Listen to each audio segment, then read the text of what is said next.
Jamaah sekalian, ada 1, 2, 3. Ada 3 poin yang saya tulis karena orang hidup itu pasti apa?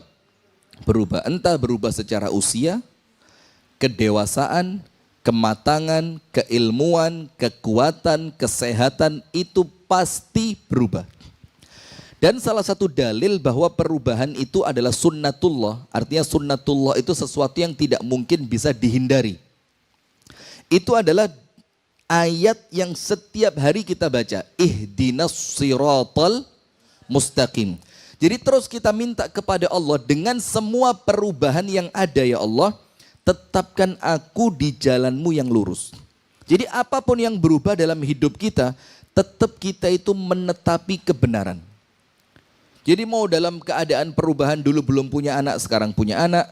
Dulu tidak punya suami, sekarang punya suami. Dulu tidak punya istri, sekarang punya istri.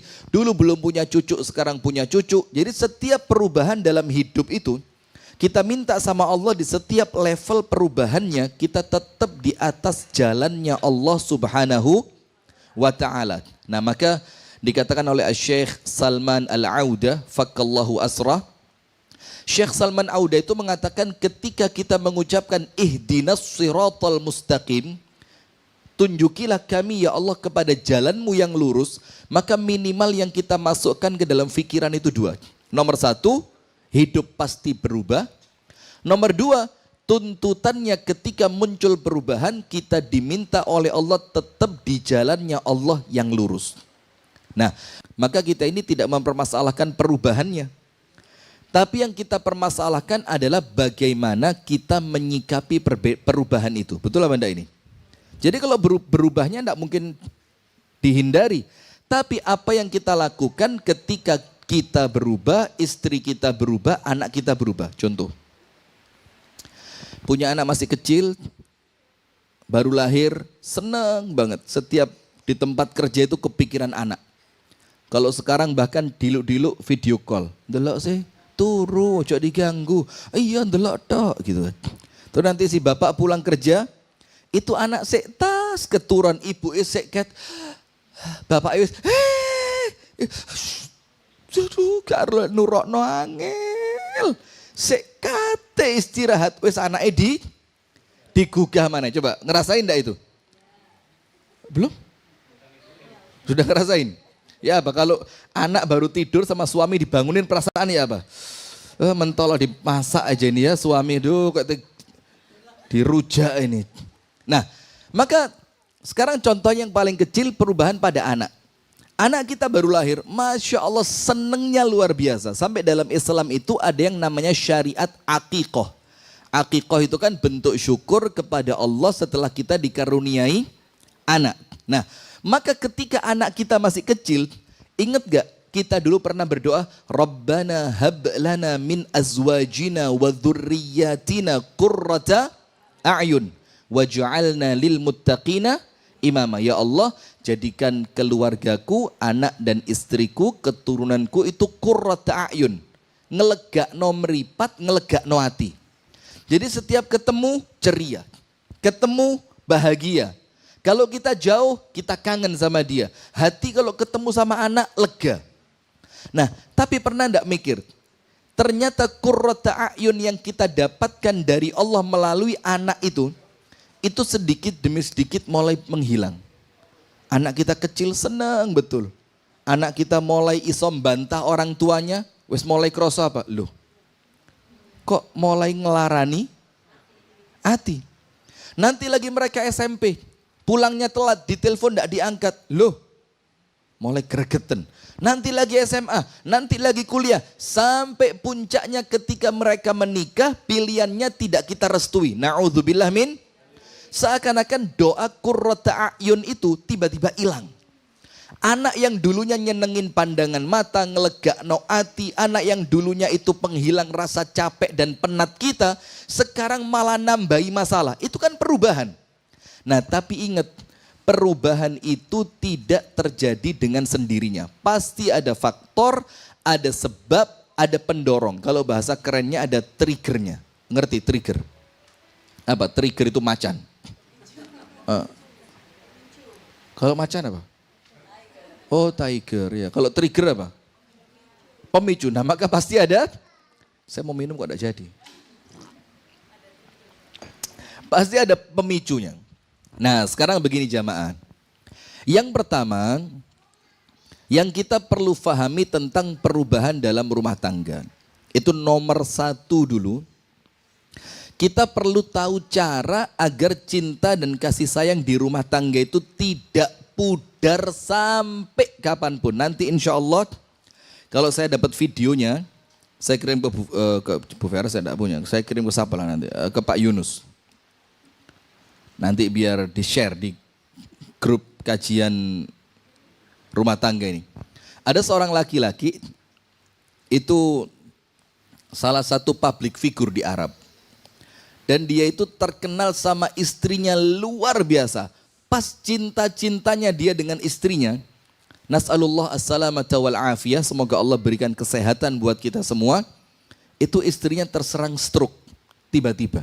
Wis gak iso lapo-lapo blas. Setelah sebulan, 2 bulan, 3 bulan, itu istrinya mulai kesadaran, ini suamiku ini masih laki-laki normal. Yang artinya dia perlu kebutuhan biologisnya itu tersalurkan. Maka dengan berat hati, si istri itu makso untuk ngomong sama suaminya, tazawwaj tsani, nikah aja 2. Subhanallah, si suami bilang, Pak, la, wujuduki yakfini, cukup ada kamu di rumah itu buat saya sudah cukup. Saya tidak perlu yang lain, pokok kamu di rumah saya itu untuk saya sudah cukup. Sudah, subhanallah. Sampai setelah jalan begitu lama si istri ini gak enak hati, bilang dipaksa suaminya, ayolah tidak apa-apa. Selama kamu di rumah, kamu suami saya, kalau kamu sudah keluar ada anak-anak di rumah. Kata suaminya, enggak. Cukup bisa ngobrol sama kamu ini sudah hiburan besar buat saya. Sampai terakhir si istri meninggal. Setelah istrinya meninggal, ganti si anak yang ngomong sama bapaknya. Sudahlah Pak, bismillah, enggak apa-apa. Wong normalnya manusia itu butuh pasangan. Wong orang itu nikah, itu bukan sekedar ngomongnya cuma biologis. Orang itu nikah itu perlu temen ngobrol. Perlu temen yang di waktu malam dia ada temennya, macam-macam. Jadi bukan sekedar urusan apa? Biologis. Dia perlu temen ngobrol, perlu ya temen curhat segala macam. Sudah, sama anaknya disuruh nikah. Apa kata bapaknya tadi?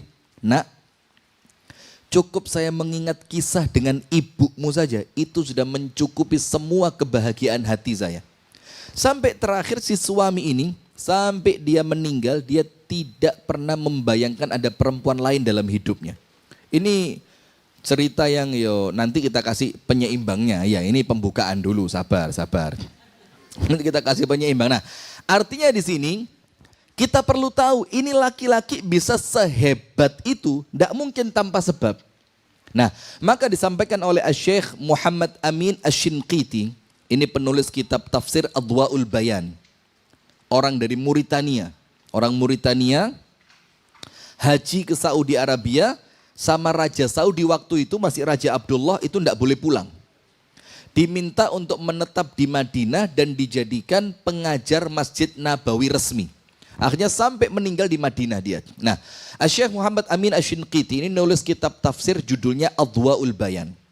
Nah, kemudian di salah satu tausiah beliau, Syekh Muhammad Amin Asy-Shinqiti ini menceritakan mengenai rahasia dawamul hub baina zaujain.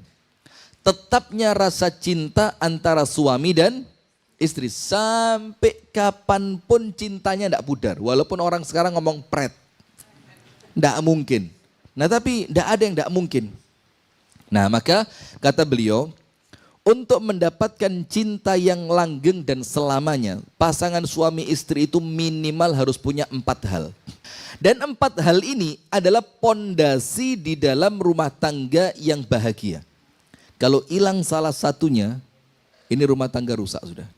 Jangankan hilang 2, apalagi 3, apalagi 4-empatnya. Tapi sayangnya mohon maaf, rumah tangga kita sekarang rumah tangga tanpa ilmu. Rumah tangga kita sekarang rumah tangga ilmu katon. Ngerti enggak ilmu katon?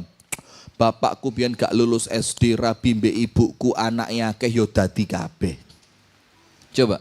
Lah di zaman dulu ujiannya ndak seperti sekarang. Zaman dulu ndak ada reuni, ndak ada Facebook, ndak ada apalagi sekarang Instagram, opo maneh.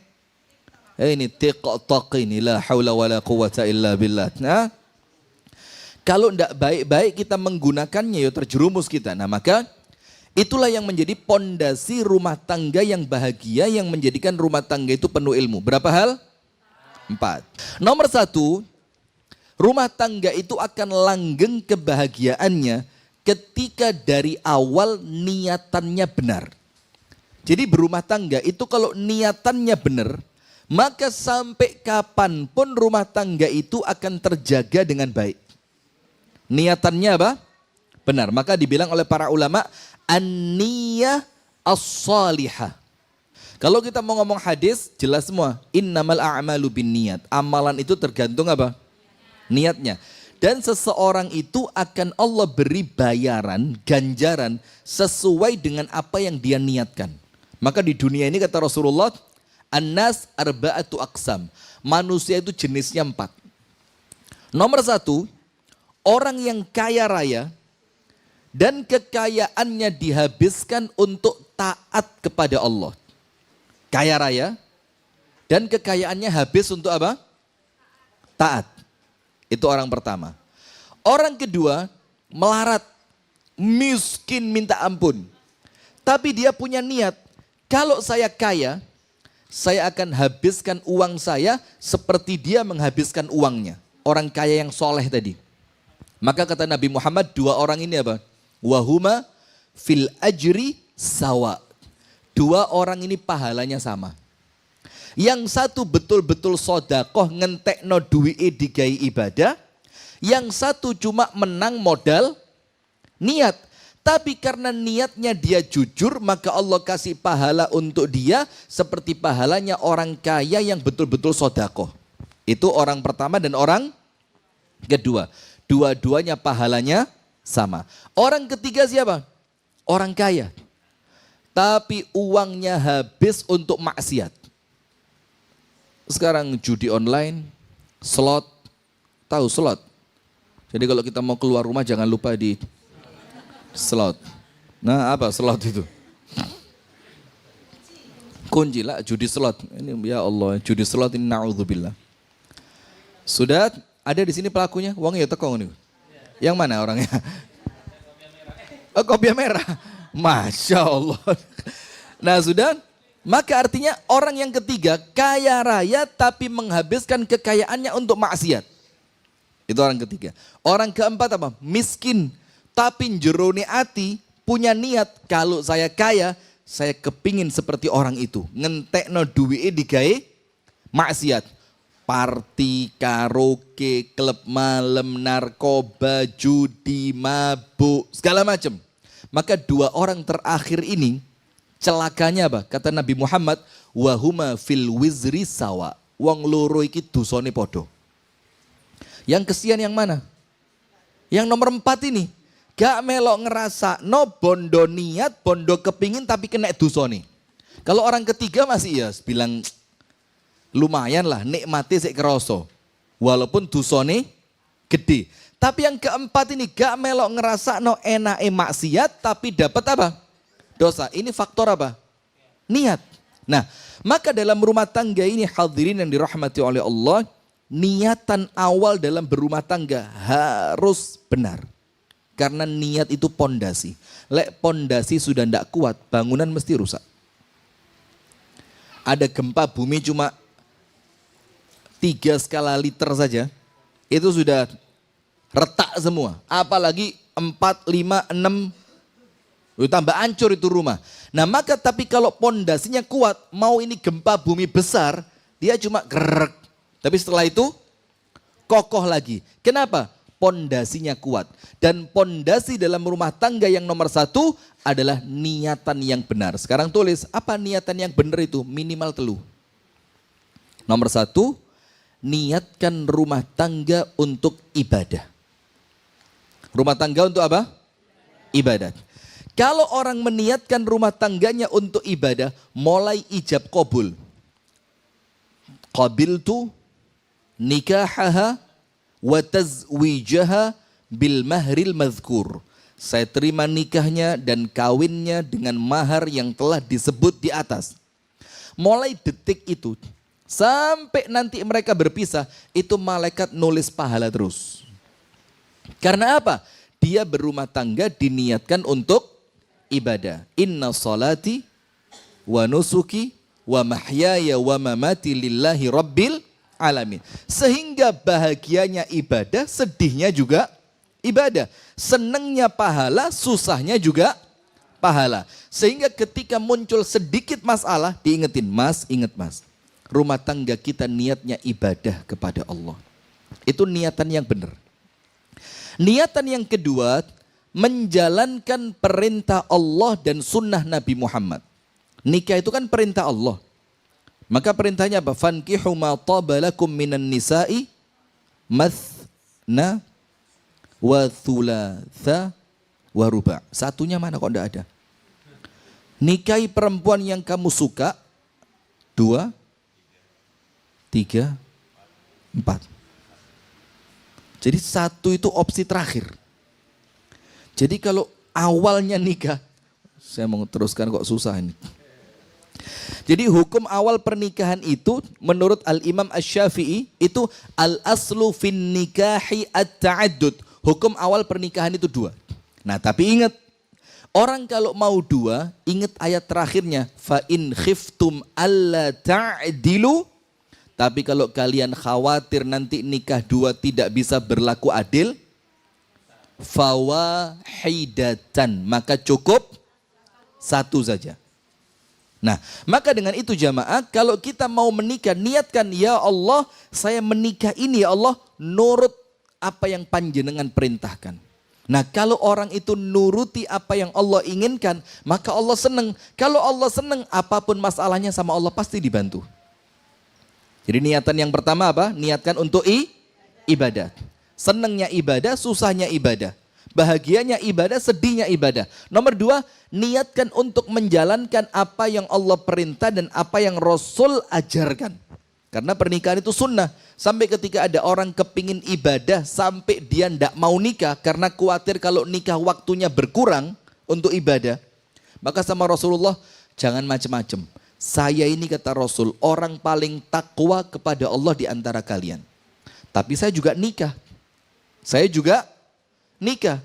Nah, maka artinya justru kalau orang tidak mau menikah tanpa alasan yang benar, justru orang itu mengingkari sunnah Nabi.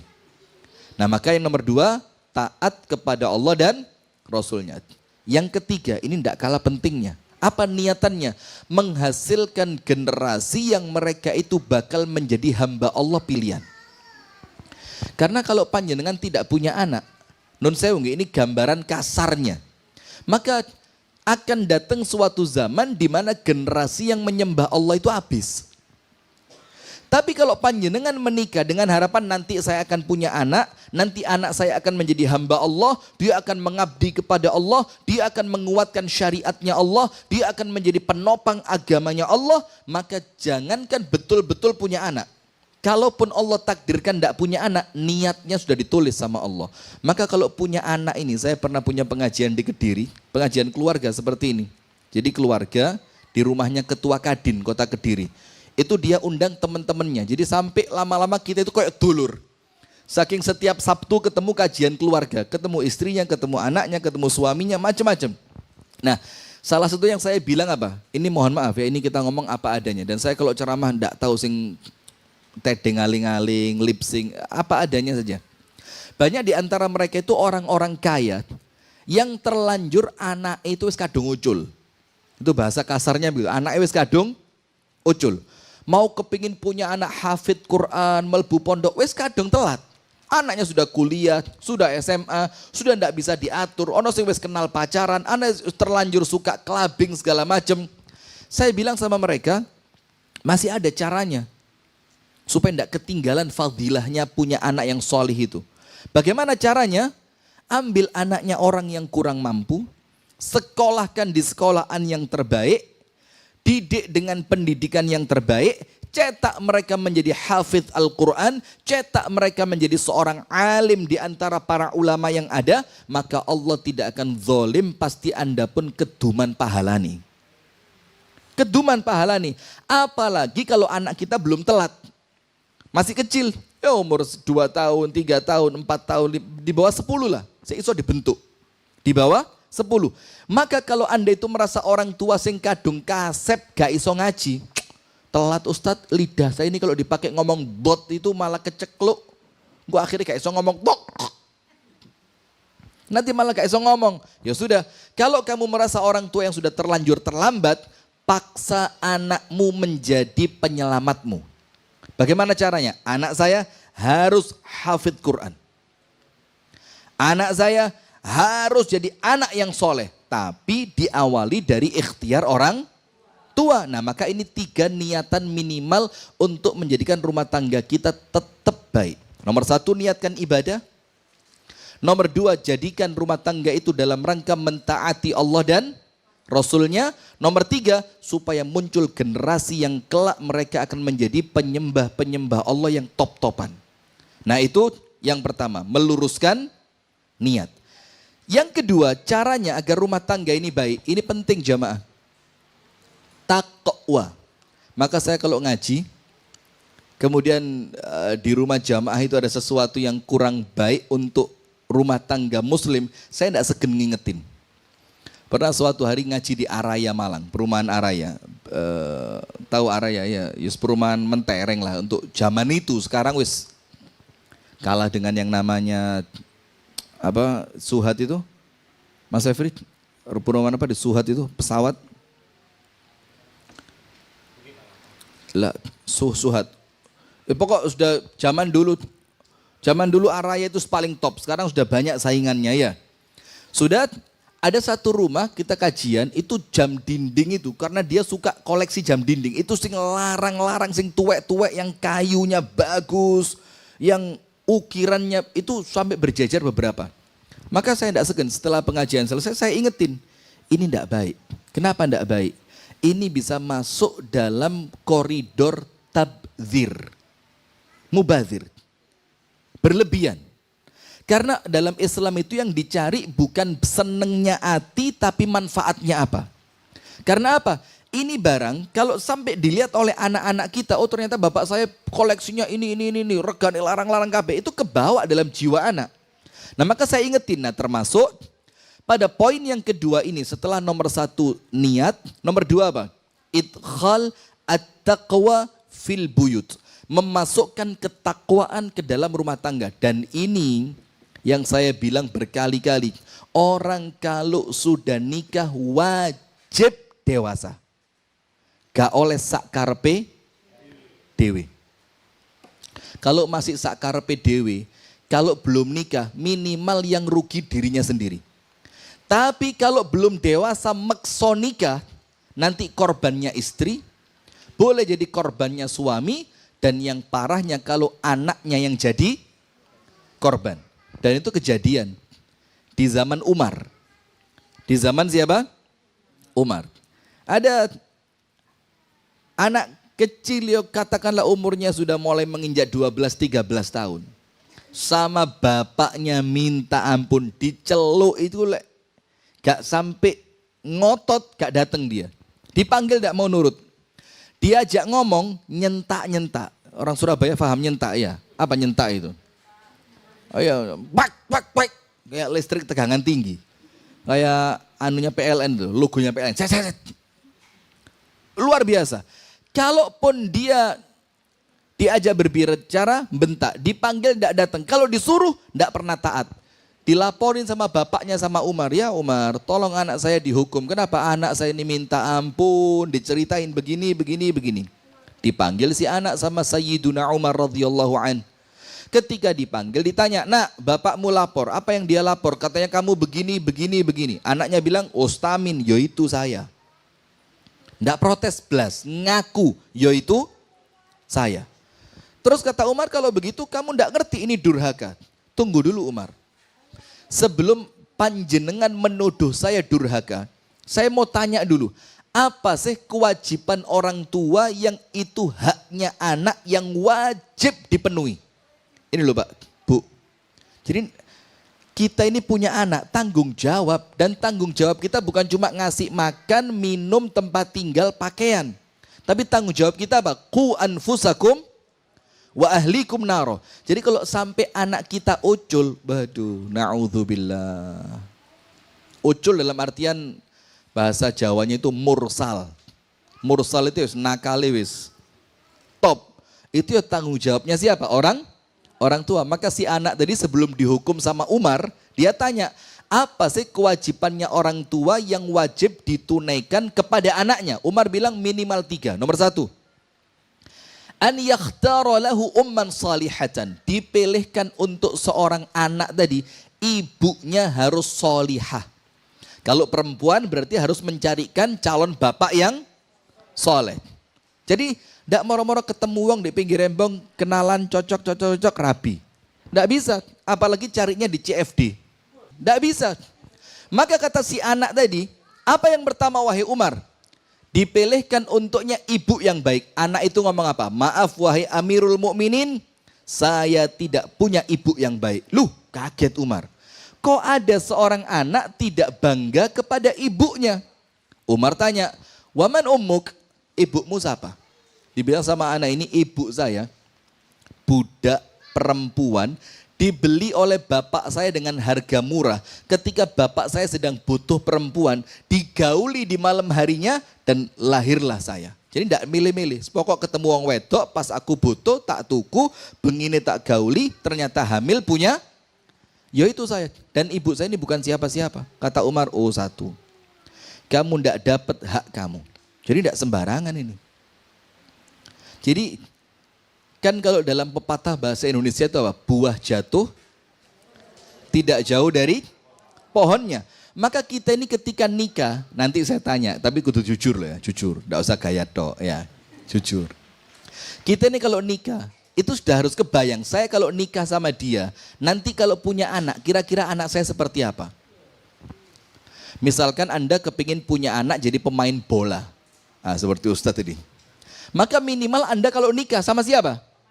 Ya pemain bola, wasit, pelatih, atau minimal pekerja di pabrik bal lah. Bentinanya klub bal ya. Karena apa? Itu minimal mendekatkan Anda pada cita-cita Anda. Nah, karena kita ngerti, al-irqu dassas. Kalau dalam bahasa Arab, al-irq dassas. Irq dassas itu apa? Getih itu kayak so digoroi. Maka kalau ada anak nawakal di kampung, anak sopo nyebut nama. Oh yo gak salah. Lah anaknya, siapa namanya tadi? Yang di CFD tadi loh. Oh yo gak salah. Lah anaknya gitu loh. Pernah dengar gak model-model seperti itu? Anaknya sopo? Iki. Ibumu sopo? Iki. Oh yo mesti ae. Coba. Nah maka ketika kita mau nikah itu minimal ono bayangan di sini. Jadi kita nikah itu bukan cuma untuk kita tapi untuk mencetak calon generasi kita. Maka kata anak tadi, Umar, ibu saya tidak baik. Kata Umar, ya sudah 1 kamu tidak dapat. Nomor 2, apa haknya anak yang wajib dipenuhi oleh orang tuanya? An yusammihi bismil hasan, dikasih nama yang baik.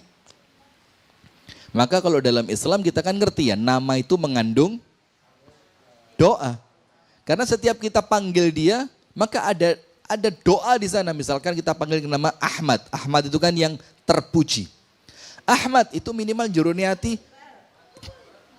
Yang mana? Yang mana? Ahmad yang mana?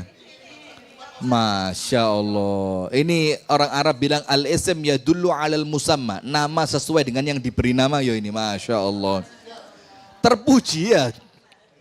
Nah itu haknya anak yang wajib dipenuhi siapa? Orang tua. Anak tadi bilang apa? Maaf Umar, nama saya jelek. Ditanya, namamu siapa? Ismi Ju'al. Ju'al. Ju'al itu kalau bahasa Surabaya ini kecoa. Bayangin ada orang punya anak dikasih nama. Tapi Anda perlu tahu, Anda buka kitab Ar-Rahiqul Makhtum, Syekh Mubarak Furi. Sejarah Nabi. Kenapa sih orang-orang Arab itu sebagian dari mereka memberi nama untuk anak mereka itu nama binatang buas. Asad, Namir, Zufar, Itu nama-nama binatang buas. Macan, singa, serigala, gagak yang cakarnya itu bisa nembus kulitnya badak. Itu zufar. Kenapa kok orang-orang Arab itu terbiasa dengan memberi nama anak mereka itu binatang buas? Karena mereka ngasih nama untuk anak mereka untuk musuhnya. Jadi untuk ngewedeni siapa? Lah mungkin si anak ini bapaknya musuhnya itu wedi kecoa. Jadi anaknya jadi korban. Jadi korbannya dikasih nama apa? Kecoa. Karena itu disiapkan untuk calon musuhnya nanti. Nah sudah, maka kata Umar, ya sudah. Yang kedua kamu tidak dapat. Yang ketiga apa? An yu'allimahu al-kitab was sunnah. Bapak itu tanggung jawabnya mengajarkan untuk anak itu agama sing bener. Islam, Al-Quran dan sunnah, hadis. Kata anaknya, tidak bisa. Sama anaknya dibilang apa? Abi masyghul fi tijaratihi. Bapakku ini terlalu repot di dalam perniagaannya. Wes urusane pasar, bisnis, online shop, bungkus bahasanya apa kalau mau dikirim itu? Packing barang.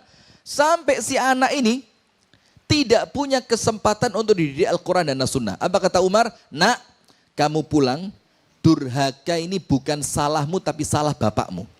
Akhirnya anaknya disuruh pulang, bapaknya dipanggil, si bapak sama Umar dicambuk 8 kali cambukan karena kesalahannya mengorbankan siapa?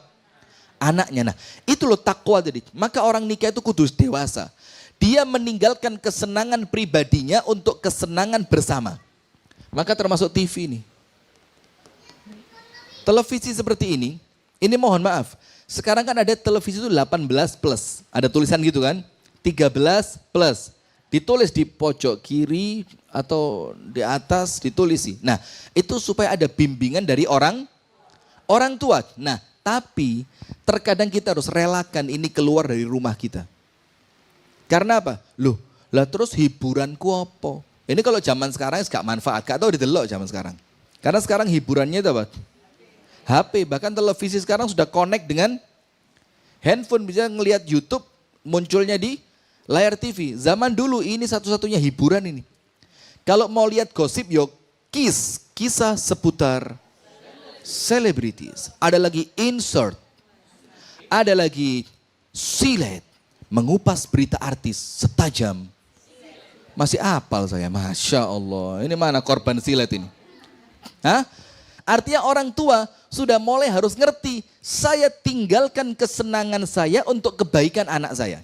Maka orang tua yang seneng ngopi ba'dal isya, itu sudah mulai harus dewasa, tinggalan. Karena ba'dal isya sampai subuh, itu waktunya istri dan anak. Tidak boleh di luar rumah. Kalau terpaksa mau ngopi, ajak istri, ajak anaknya. Tapi tempat ngopi di mana ngajak istri, ngajak anak yang bagus itu. Nah maka yang kedua, takwa. Takwa itu apa sih? Takwa itu yang paling gampang semuanya tahu. Menjalankan perintah Allah, menjauhi larangan. Kalau takwa dalam rumah tangga, supaya rumah tangga kita baik. Ini maksudnya apa? Jangan sampai masuk ke rumah tangga kita. Ini anti sudah pantangan. Wajib dilakoni. Jangan sampai masuk ke rumah tangga saya sesuatu yang diharamkan oleh Allah. Dan tidak boleh di rumah tangga saya melalaikan perintah Allah. Maka tidak boleh di rumah kita ada orang yang tidur ketika azan subuh. Tidak boleh. Ini aku tuh abot ini. Karena yang kita inginkan juga sesuatu yang besar. Kita kepingin bahagia dunia sampai mana mungkin pengen bahagia dunia akhirat, azan subuh, ini istrinya masih tidur, anaknya masih tidur, bahkan bapaknya masih. Ini terus bahagia model apa yang Anda mau cari? Terus lagi, tidak boleh di rumah tangga itu ada kemaksiatan. Saya pernah jamaah, saya tidak nyebut tempat ya, karena sekarang online semua ini, saya khawatir nanti orangnya pas lihat atau ada temennya tahu video saya dipotong, dikirim nang wongi. Ada satu dulu pengajian binaan kami, kajian kitab Tauhid. Tapi untuk ibu-ibu yang sosialita, sing kalau ngaji itu pakai dress code. Dress code atau barcode? Dress code ya, pakai dress code. Mulai jilbab, gamis, tas, itu kembar. Saya diundang ngaji di sana. Sudah, maka saya bilang saya tidak mau ngaji yang setengah-setengah. Kalau mau ngaji, ngundang saya mau ngaji kitab tauhid. Saya tahu ini ibu kalau pulang ngaji itu masih 8 orang, 9 orang selfie bareng dengan gaya yang sama, tang-teng. Saya bilang, kalau mau kitab tauhid. Oke, kitab tauhid, ayo. Suatu hari kedatangan ustadz tamu dari Jakarta. Timnya ustadz itu telepon sama tim saya. Ustadz, ini ada Ustadz Fulan bin Fulan, saya tidak sebut nama juga ya. Yang kemudian dia datang ke Kediri. Dia datang ke sini Ustadz, dia perlu tempat kajian. Saya pikir ini Ustadz gaul banget ini. Kalau ditaruh kajiannya ibu-ibu yang dress code tadi, wah ini cocok. Saya masukkanlah ke sana. Anda tahu, itu di kajian, sebelum ngaji Ustadznya ngerokok. Tapi tak pikir, sudahlah ini ibu-ibu yang model begitu juga kan ya pantes lah. Setelah selesai ngaji tahu enggak, itu Ustadz ngeluarin organ. Ternyata dia komunikasi dengan Sohibul Bait, minta disiapkan organ. Nyanyi-nyanyi bareng ibu-ibu itu. La haula wa la quwata illa billah. Nah, maka dari situ hikmahnya apa jamaah? Jangan dimasukkan ke rumah kita kemaksiatan. Karena ini pasti ada pengaruhnya buat rumah tangga kita. Maka masukkan takwa dalam artian di rumah harus taat kepada Allah. Tidak boleh ada kemaksiatan terhadap Allah Ta'ala di rumah kita. Karena ini pengaruhnya besar. Waktu sholat, tidak boleh dengar sesuatu yang ngerusak iman, ngerusak takwa, ngerusak ibadah. Istri ngurung ono gosip, harus keras suami. Tidak boleh main-main ini. Loh, gosip itu apa? Anda buka surat An-Nur 19. Minimal tulisan dulu. Nanti di rumah dibuka. Tulisan Bapak. Yang pecinta-pecinta gosip sebelah sini loh. Anda buka nanti mbak-mbak ini. An-Nur 19. An-Nur 19. Innalladzina yuhibbuna an tasyi'al fahishatu fil ladzina amanu lahum adzabun alimun fid dunya wal akhirah. Orang-orang yang senang dengan tersebarnya berita buruk di kalangan orang yang beriman, Allah ancam azab pedih dunia akhirat. Allah ancam dengan apa? Azab yang pedih dunia sampai, karena apa? Tidak ikut menyebarkan, seneng dengan tersebarnya berita jelek di kalangan umat Islam. Itu Allah ancam azab. Anda bayangin jamaah, ini saya ngomong serius ini. Bagaimana kalau kemaksiatan tadi itu masuknya di rumah tangga kita. Istrinya sering dengerin gosip, suami sering dan seneng dengerin gosip, dan itu masuk di rumah tangga kita. Allah ancam dengan azab dunia sampai, coba. Terus apa perlu dilarang? Ya wajib. Itu poin kedua. Masukkan ke rumah tangga kita apa? Takwa. Apa pentingnya takwa? Semuanya tahu. Wa may yattaqillah yaj'al lahu makhraja. Orang kalau takwa ada masalah, Allah yang kasih jalan keluar. Wa yarzuqhu min haitsu la yahtasib. Rezeki Allah yang bikin lancar. Wa may yattaqillaha yaj'al lahu min amrihi yusra. Semua urusannya orang bertakwa Allah bikin gampang. Nah, kalau yang bertakwa itu suami, istri, anak, maka rumah tangga itu semuanya pasti mudah. Kenapa? Takwa. Takwa itu masukkan ke rumah kita semua bentuk ibadah dan keluarkan dari rumah kita semua bentuk kemaksiatan. Maka tidak boleh anak-anak kita ngoleksi foto Blackpink. Blackpink, betul ya? Bukan Black Kongguan, Blackpink. Terus di kamar anak kita masang poster K-pop. Itu nomor 2, takwa. Nomor 3, harus ada hadiyun Nabi. Tarossum hadiyun Nabi. Tarossum itu apa? Gambaran rumah tangga Nabi di rumah tangga kita. Karena apa? Nabi Muhammad itu uswatun hasanah. Maka suami yang baik, suami yang niru Nabi Muhammad. Orang tua yang baik, orang tua yang niru Nabi Muhammad. Istri yang baik, istri yang sesuai tuntunannya Nabi Muhammad. Anak-anak yang baik, anak-anak yang sesuai dengan perintahnya Nabi Muhammad. Itu pasti terbaik. Sekarang pertanyaannya, tahu dari mana gambaran rumah tangga Nabi bisa masuk ke rumah tangga kita kalau tidak pernah ngaji? Coba. Sementara kita ini dibayangi bahagia itu yang penting sogeh. Bahagia itu yang penting uang makan cukup, uang rekreasi ada, anak sekolah duitnya ada, kalau sakit berobat ke rumah sakit juga uangnya tersedia. Itu kesannya bahagia itu. Kalau nanti liburan kita tinggal pilih mau Batu, mau Pacet, mau Jawa Tengah, mau Jakarta, bahkan luar negeri mungkin KL mana? Kali, Kuala Lumpur ya, Kuala Lumpur atau NY, New York, ntar semoh, Masya Allah. Bukan cuma itu, kalau cuma itu jamaah, mohon maaf ya, apa bedanya rumah tangga muslim sama rumah tangga non-Islam? Podo, mereka yo itu bahagianya. Tapi kita ini kepingin bahagia, dimana kalau sudah masuk rumah, tenang gak kepingin metu maneh. Kalau kita di luar rumah, kepikiran, kapan bakal pulang. Itu yang kita mau, yang rumah tangga kita bakal bahagia. Maka harus ada gambaran rumah tangga Nabi. Contoh sedikit aja, contoh sedikit. Contoh ini ya mungkin basi ya, tapi kemudian ini yang memang perlu kita masukkan ke dalam rumah tangga kita. Rasulullah itu pernah minum air. Itu gelasnya barusan dipakai oleh Ibunda Aisyah.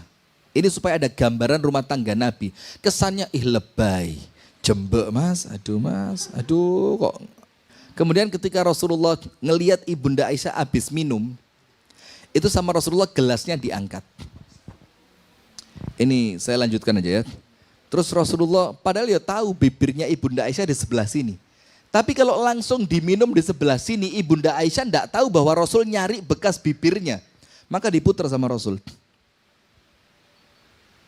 Setelah ketemu, Rasul letakkan bibirnya di pas tempat di mana Ibunda Aisyah meletakkan bibirnya. Terus diminum. Terus Ibunda Aisyah mulai senyum. Itu kan kesannya kan kayak, apa sih? Kok ngunumen sih? Tapi yo itu contohnya. Terus contoh yang lain, Ibunda Aisyah pernah mau makan daging dari tulangnya. Itu sama Rasulullah istrinya suruh makan duluan. Padahal kan adabnya suami dulu.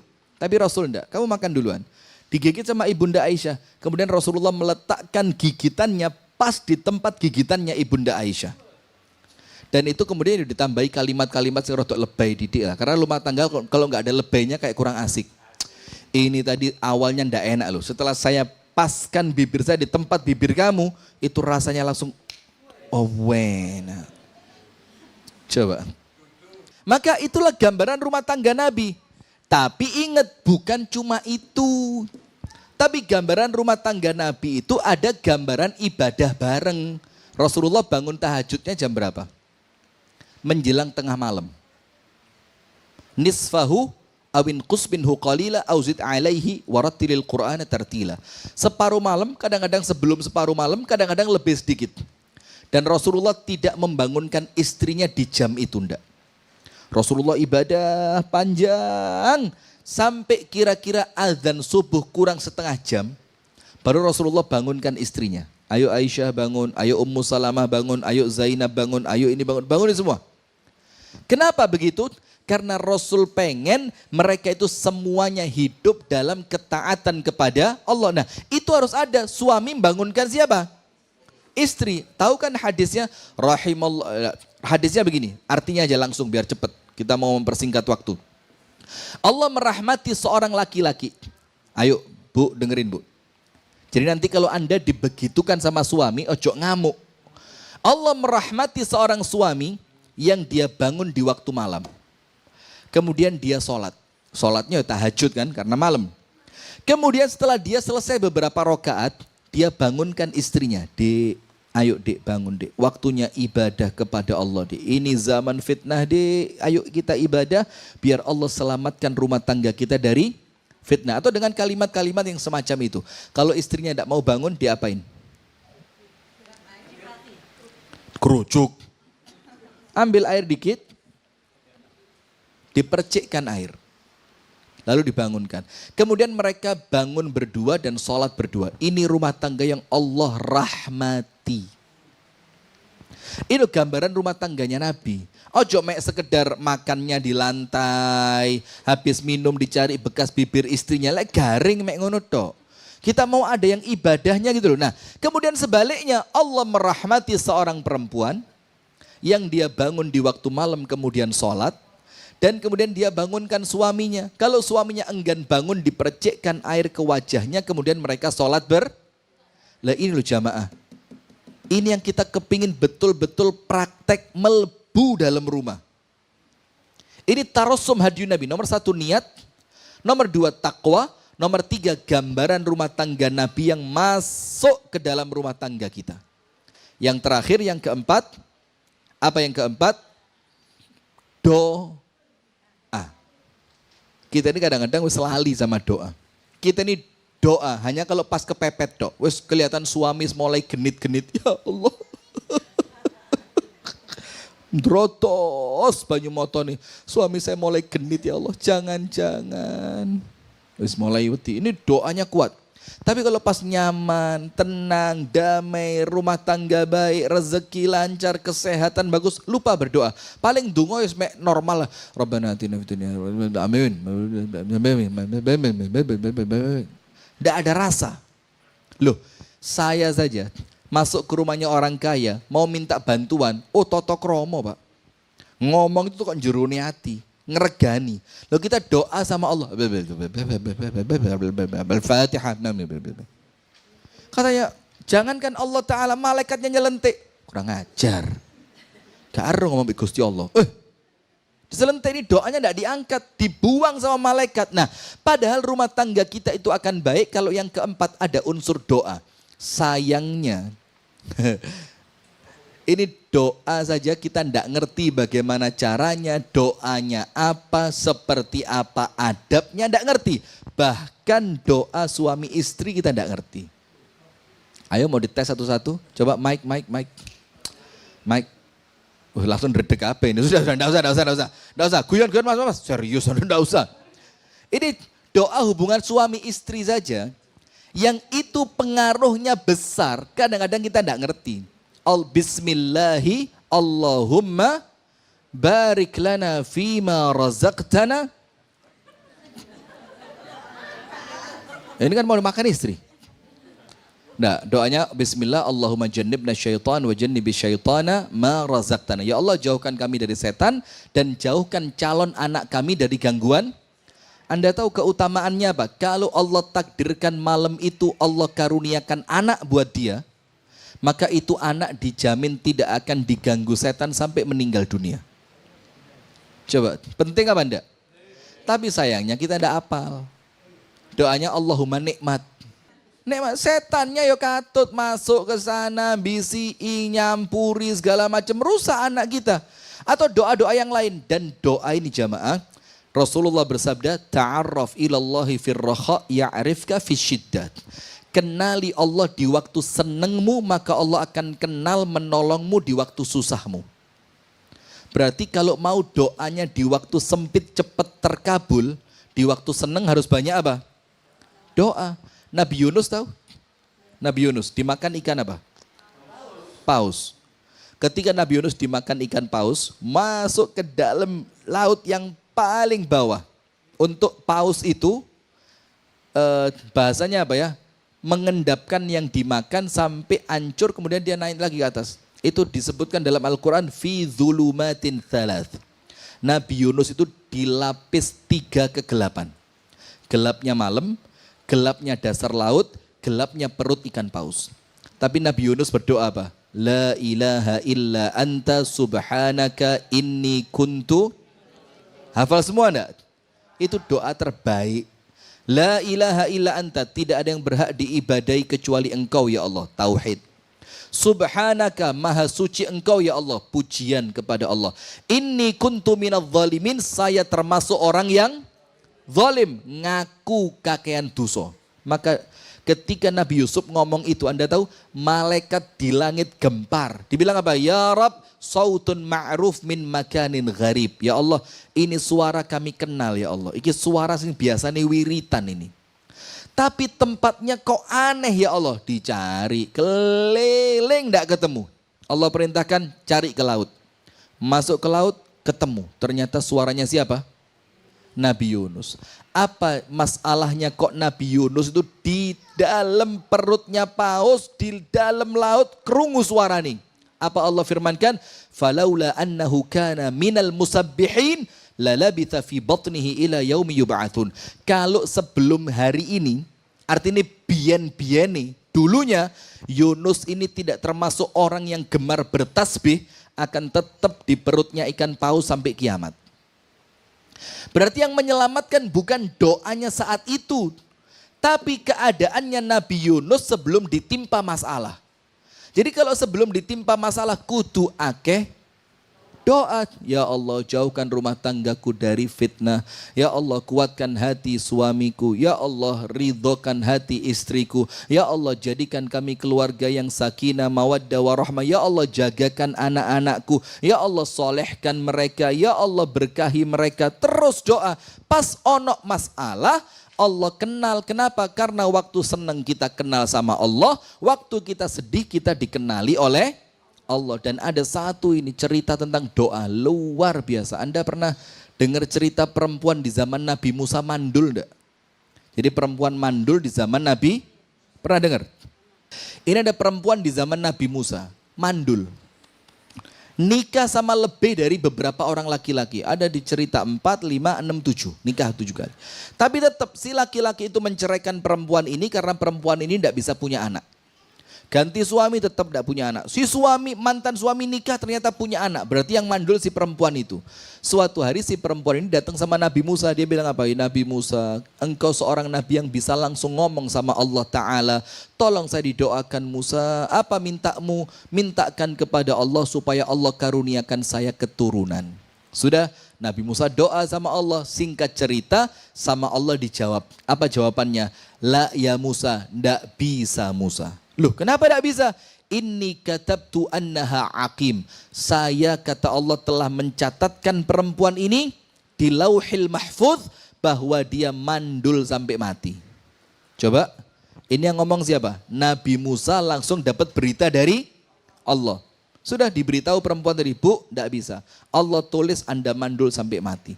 Selesaikan cerita. Apa yang terjadi? Beberapa tahun setelah hari itu, Nabi Musa ngelihat perempuan ini gendong bayi. Dalam keadaan di kakinya masih netes darah, baru saja melahirkan. Kaget Nabi Musa. Ini perempuan yang dulu Allah jawab dia perempuan mandul.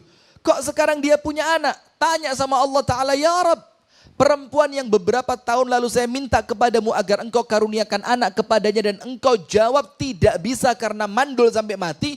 Hari ini melahirkan ya Allah. Ya opo ceritane? Apa jawabannya Allah Ta'ala kepada Nabi Musa? Ya Musa, innaha da'atni, thumma da'atni, wa alahat fi du'ai, hatta stahyaitu minha, fa'a'taituha su'laha. Musa, perempuan ini, setelah berpisah darimu saat itu, dia tidak putus asa. Dia berdoa, berdoa, berdoa, kuat dalam doanya. Sampai akhirnya saya malu, kata Allah, akhirnya aku beri apa yang dia minta. Itu loh doa. Artinya bahkan doa ini bisa merubah sesuatu yang mustahil. Kita ini baru dokter yang ngomong, oh mandul, ngeluh apa. Ini berita dari Allah lewat Nabi. Dia tidak putus asa, dia doa. Dia ngerti doa itu bisa merubah segalanya. Nah, maka mana mungkin rumah tangga kita akan baik kalau rumah tangga kita kering dari doa. Niat, takwa, gambaran rumah tangga Nabi. Yang terakhir, doa. Nah sekarang poin yang kedua. Wis, ini saya singkat saja. Ketika muncul masalah. Namanya rumah tangga kan, saapi-api tetap ono masalah. Namanya dua orang kumpul jadi satu. Iya enggak? Yang satu kepingin apa, yang satu kepingin apa. Yang satu seneng warna apa, yang satu enggak suka warna yang disenangi sama suaminya. Bekengkengan terus ini tiap hari. Nah maka ketika muncul masalah rumah tangga, ingat ibu-ibu yang dirahmati oleh Allah, An-Nisa 34. Surat apa? An-Nisa 34. Ar-rijalu qawwamuna 'alan nisa. Apa artinya? Laki-laki cocok. Setuju dengan ayat itu? Setujunya kok rada berat ini. Setuju laki-laki itu pemimpin untuk wanita. Tapi ingat ya laki-laki, jadi pemimpin dengan dua syarat utama. Bima faddalallahu ba'dahum ala ba'd wa bima anfaqu. Syarat utamanya dua. Karena laki-laki itu punya kelebihan dan karena laki-laki itu membelanjakan hartanya untuk rumah tangganya. Jadi itu 2 syarat mutlak laki-laki menjadi pemimpin. Yang pertama, punya kelebihan. Dan kelebihan itu minimal 2. Lebih ilmu, lebih ibadah. Tidak boleh laki-laki kalah ilmu sama istri, tidak boleh. Diguyu sampean. Tidak boleh laki-laki kalah ibadah, tidak boleh. Ibadahnya harus lebih kuat dibanding istri. Ketika ilmunya bagus, ibadahnya bagus, istri diarahkan, otomatis nurut, ngerti. Sami'na wa ata'na. Wong suamiku ilmunya bagus, ibadahnya juga bagus. Maka seorang perempuan yang diarahkan, manut apa enggak?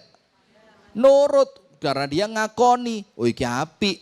Syarat kedua, sedekah. Sedekah itu apa? Dia belanjakan hartanya untuk istrinya. Lah istri ini Pak, saele-elei istri lek dikai duit 2 miliar. Nggih Mas. Nggih. Panjenengan kersa napa? Oh nggih, saged. Mboten napa-napa. Alah gampil. Nggih.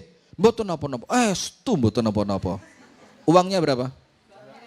Lah iki lek bulanan mepet. Terus sok-sok ngatur. Kalau istrinya ndak baik-baik terlalu. Lambemu Mas. Dek kopi. Nggak dewe. Sudah ya. Bagaimana ketika muncul masalah dalam rumah tangga? Ingat. Intinya ar-rijalu qawwamuna 'alan nisa. Laki-laki itu adalah apa? Maka ketika muncul masalah, laki-laki harus punya peran di sana. Perannya apa? Qawwama itu bukan ceritanya cuma ngatur, cuma ngamuk, cuma merentah. Enggak. Qawwama itu ketika istri butuh teman, suami jadi teman. Teman ketika istri butuh, itulah qawwama. Qawwama itu ketika istri butuh tempat cerita, suami mendengarkan, itulah suami yang qawwama. Qawwama itu ketika istri sedang bad mood. Apa bad mood? Gak enak hati ya. Terus suami itu menyenangkan. Ayo keluar yuk, pengen makan-makan enggak? Pengen jalan-jalan enggak? Pengen nonton enggak? Pengen ini enggak? Pengen itu enggak? Nah, maka itulah makna qawwama. Karena kalau qawwama itu cuma merentah, itu general qawwama. Padahal kan bukan cuma itu. Qawwama itu bagaimana suami memerankan porsinya ketika istri sedang butuh porsi tadi. Itulah makna apa?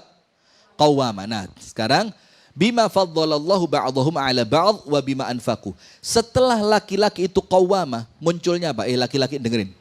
Jangan sok jadi qawwama kalau Anda tidak bisa membentuk istri solihah.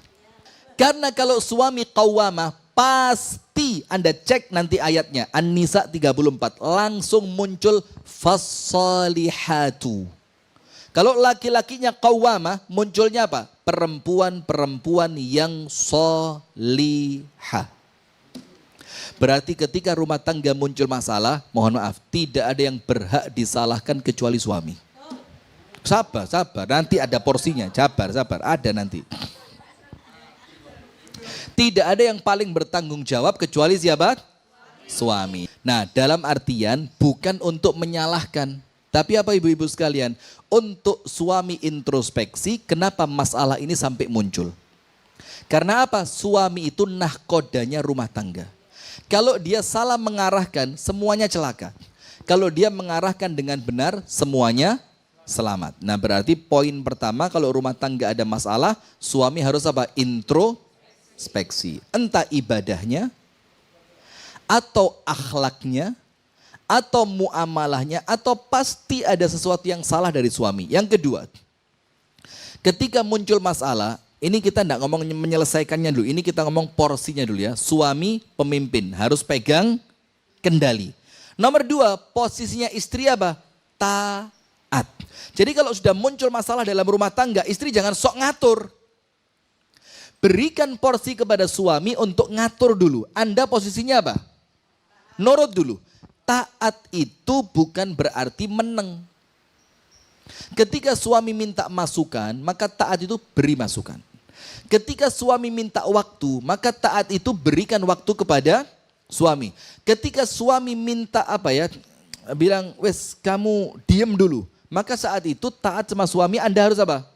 Diam dulu. Berikan porsi kepada suami untuk menyelesaikan masalah. Kemudian yang berikutnya, yang ketiga, ketika muncul masalah, yakin pasti ada dosa di sana.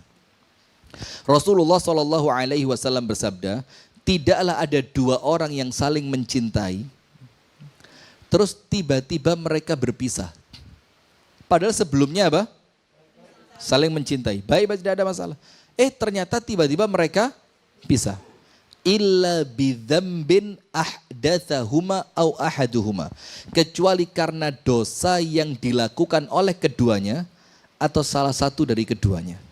Kalau tidak ada, tidak mungkin. Karena ini hadis Nabi. Tidaklah dua orang saling mencintai, kemudian mereka berpisah, kecuali pasti ada dosa yang dilakukan di dalamnya. Ya entah dari suami, atau istri, atau bahkan keduanya. Terus solusinya apa? Solusinya cuma satu. Kembali kepada Allah Subhanahu wa ta'ala. Idza tanaza'tum fi syai'in farudduhu ilallahi war rasul. Kalau kamu ada masalah perselisihan, kembalikan kepada Allah dan Rasulnya. Bagaimana kembali itu? Tobat, istighfar, perbaiki ibadah, introspeksi. Tobat dulu.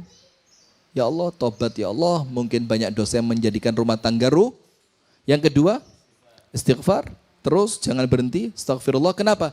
Karena istighfar itu mendatangkan solusi. Yang ketiga, perbaiki ibadah. Kalau sebelumnya sholatnya sering-sering telat, mulai latihan dirutinkan sholat.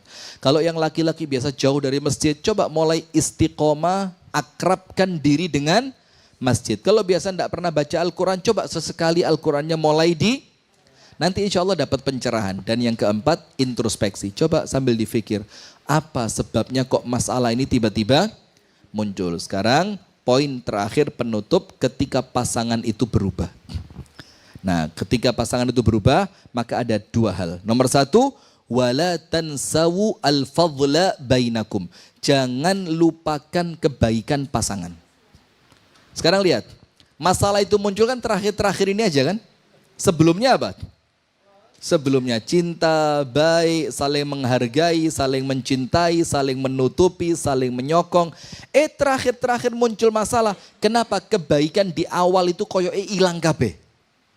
Maka caranya Allah Ta'ala ketika muncul masalah, ingat-ingat zaman dia masih baik dulu. Oh, suami saya dulu, walaupun sekarang seperti ini, tapi dulunya dia orang yang baik. Dulunya dia itu yang senantiasa membahagiakan saya.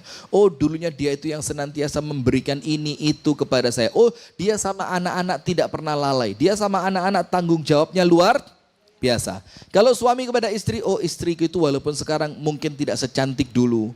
Mungkin fisiknya tidak segemuk dulu. Karena sekarang mulai kurus. Kok diwalik ya, tidak selangsing dulu.